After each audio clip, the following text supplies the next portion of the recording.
I think the other challenge, that's there, and where the administration plays a role is how do you institutionalize the workflows and procedures and the quality that these physicians have brought to the table, and I think that's a challenge, long term, it's worth investing in. And the point about you get what you pay for, I'll just, it's an important point, and I think it's not emphasized enough.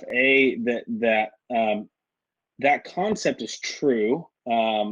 It's just true, except in the traditional locums world, right, where the model is built so that you might pay a premium rate. You might be paying $450 an hour, but that may not be actually buying you the kind of quality that you would expect, because the typical locums arrangement, the recruiter is working to create as big a spread as they can. And so they might start their search for a physician at the very bottom of the barrel to try to find the absolute cheapest doctor they can find.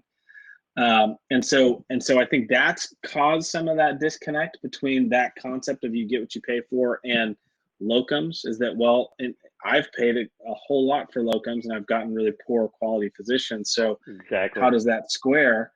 But the other piece is just to reemphasize getting what you pay for. When you're actually paying a physician, and somebody who's worth more of a premium rate, and building a team, you actually get something better, and it pays for itself. It more than pays for itself, and we've seen it. I mean, we've Right. been at facilities now for years where we've seen the metrics go through the roof.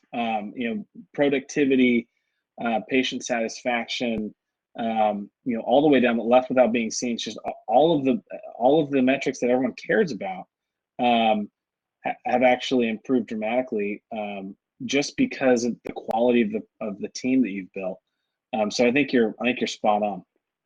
Well, and that's how a group like Sycamore, just thinking out loud, would, if not already, put something like this, like some of these teams together by somehow tracking all of those numbers that are affiliated with the Trident, as I call it, and then demonstrating that to decision makers, and then that's how you put together a team. So would have a stable of high performing emergency physicians, and come in and for a specified period of time, or maybe even indefinitely, run through staffing, that entire department.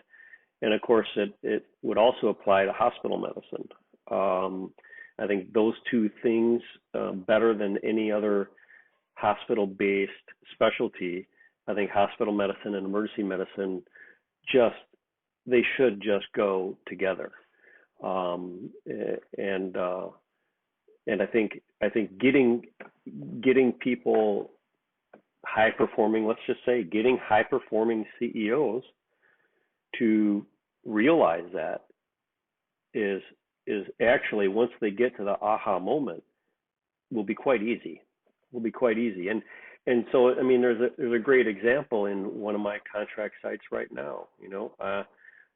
I'm told I'm the most expensive doc on staff, but I'm sure all in, I'm not. Knowing what margins are and everything else. So it's very difficult to get sometimes people to take the blinders off and look at the big picture. So Well, that's where even we if you come in. are, Dr. Mason, I mean, I'll say this. I mean, I think you're probably right that you're probably not, in a lot of cases. Even if your hourly rate that you're taking home is more than what the locums providers are, it's likely that they're still paying more all in for those doctors. But Yeah. even if you were the most expensive physician, we have lots of physicians who are the most expensive at the hospitals that they're working at, and they're the first ones that those hospitals call us and ask for their availability, Right. because because they're the best. I mean, they're the best, Right. and they're worth it, and without a doubt. I mean, we've got facilities that say we want that doctor's dates first. We'll book them months in advance, and they're getting paid much more. Not a little more, but much more than everybody else. But they know the whole team's elevated when that doctor's around. That Right. doctor makes the leaves the ER better than they found it, and they're vital to the culture that we're trying to build. And so, I mean, we've literally seen on a number, many times we've seen facilities move mountains in order to make room for on the schedule for those kinds of physicians. Yeah. So all of that to just say, the economic impact, it's a very zero sum kind of mentality to think that will there's only so many dollars in the pot, and we can't spend too many of those on Dr. Mason. When the reality is that if Dr. Mason's able to elevate, be a force multiplier for the entire team and elevate performance of everybody around him, he's the first thing you should be spending money on. Exactly. That's the Right? investment. Yep. Exactly. 100%.